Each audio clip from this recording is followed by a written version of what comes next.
आखिरी कारोबारी सत्र फ्राइडे सेशन की शुरुआत हम करने जा रहे हैं और इस सत्र की शुरुआत विदेशी बाजार के संकेतों के साथ गिफ्ट निफ्टी की तरफ से इम्प्लाइड ओपन लेवल्स फिलहाल जो आप अपने स्क्रीन पर देख रहे हैं करीब 114-115 अंकों की बिकवाली यहां पर नजर आएगी।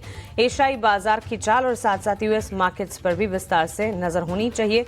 कमजोरी एशियाई बाजार से आ रही है और अमेरिकी बाजार में कल मिली जुली चाल थी, लेकिन ओवरनाइट यूएस के मार्केट्स में क्या हुआ, एशियाई बाजार में गिरावट के पीछे की वजह क्या है और गिफ्ट निफ्टी के इम्प्लाइड ओपन से इंडिकेशंस भारतीय बाजार के लिए कैसे मिल रहे हैं, ये तमाम समझने की कोशिश आज होगी।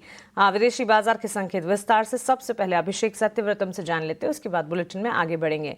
अभिषेक, गुड मॉर्निंग। विदेशी बाजार आज कमजोर, हफ्ते का आखिरी कारोबारी सत्र, कल हम भी फीके पड़े थे और आज ये कमजोरी क्या और ज्यादा गिरावट दिखाएगी?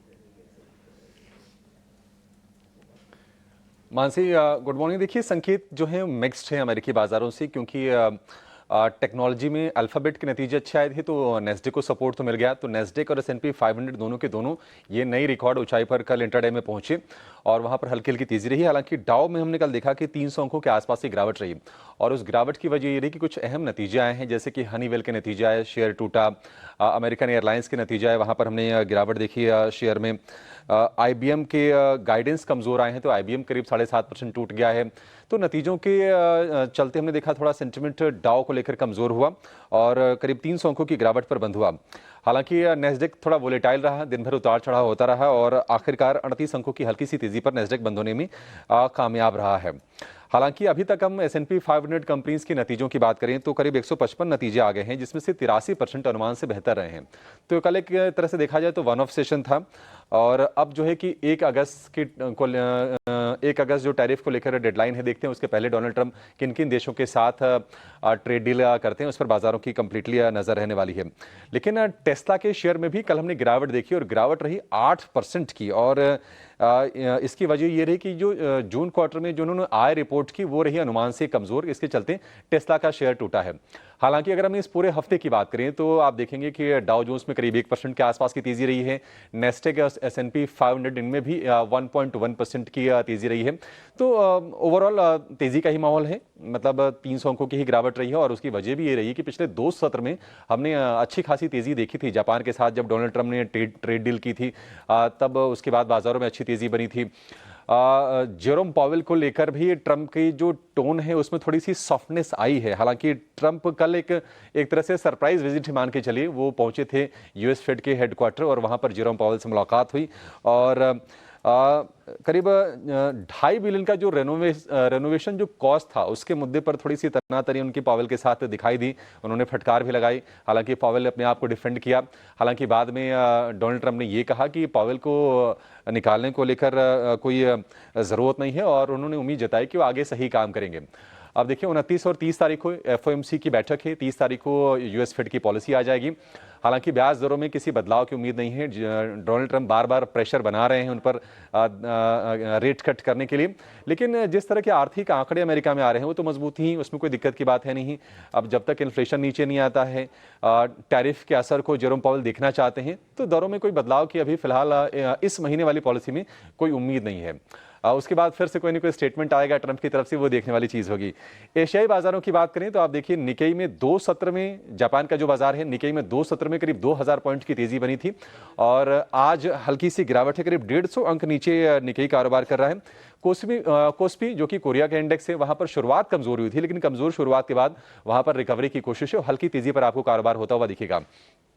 सोने की बात करें तो जिस तरह से टैरिफ को लेकर और ट्रेड डील को लेकर पॉजिटिविटी निकल के आ रही है अमेरिका की तरफ से, तो सेफ जो डिमांड है सोने की वो घट रही है और कल फिर से हमने प्रेशर देखा। सोने का जो भाव है वो गिर के आ गया है $3375 के आसपास, लेकिन ट्रेड डील वाले चलते थोड़ा सा डिमांड बढ़ने की उम्मीद है कच्चे तेल की। अमेरिका में थोड़ा भंडार घटा है तो क्रूड को थोड़ा सपोर्ट मिला, हालांकि क्रूड एक रेंज में ही है।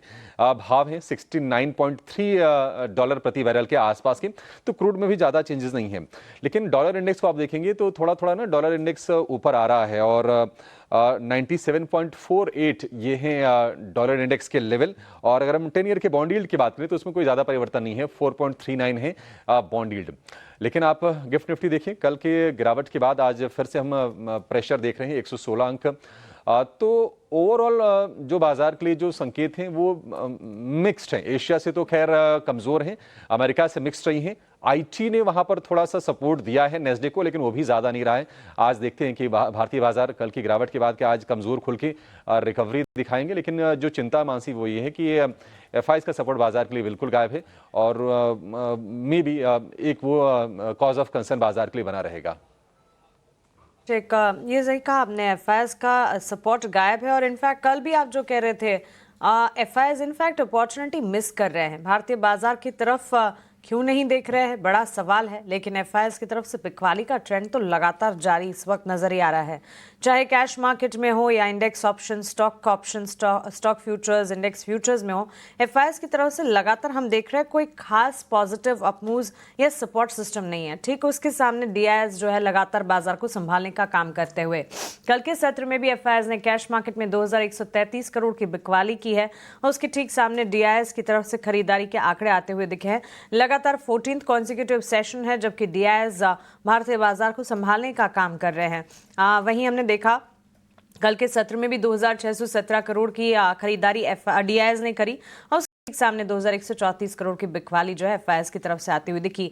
Index futures, index option, stock futures, stock options में भी देखेंगे ना कि बराबर खरीदारी के आंकड़े यहां पर एफआईएस की तरफ से आते हुए दिख रहे हैं। लेकिन बिकवाली इंडेक्स ऑप्शंस में करीब 1800 करोड़ की कर दी है एफआईएस ने।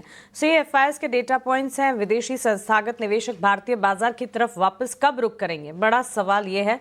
वह घरेलू संस्थागत निवेशक भारतीय बाजार को लगातार संभालने का काम कर रहे हैं। एफएनओ में बैन वाले स्टॉक्स की लिस्ट आपके स्क्रीन पर आप देख रहे हैं। आरबीएल बैंक और आईईएक्स दोनों एफएनओ में बैन कैटेगरी में हैं और इसके अलावा अगर आप देखेंगे विदेशी बाजार से संकेत जो है मिले जुले कहे जाएंगे, क्योंकि यूएस के मार्केट्स में नैस्डैक और एसएनपी ने अच्छा प्रदर्शन दिखाया, लेकिन एशियाई बाजार कमजोर है। गिफ्ट निफ्टी की तरफ से करीब 120 अंकों की बिकवाली है, तो टुवर्ड्स डाउनसाइड ही है संकेत। अब भारतीय बाजार इन संकेतों को किस तरह से समझते हैं और किस तरह से रिएक्ट करते हैं ये देखना बेहद जरूरी होगा, क्योंकि कल का सत्र भारतीय बाजार के लिए भी कमजोर रहा और अगर ये क्यूज लेकर आगे बढ़ेंगे तो आज के सत्र में भी कमजोरी की तैयारी करते हुए दिखेंगे भारतीय बाजार। इन तमाम पर फोकस रहेगा। एक छोटे से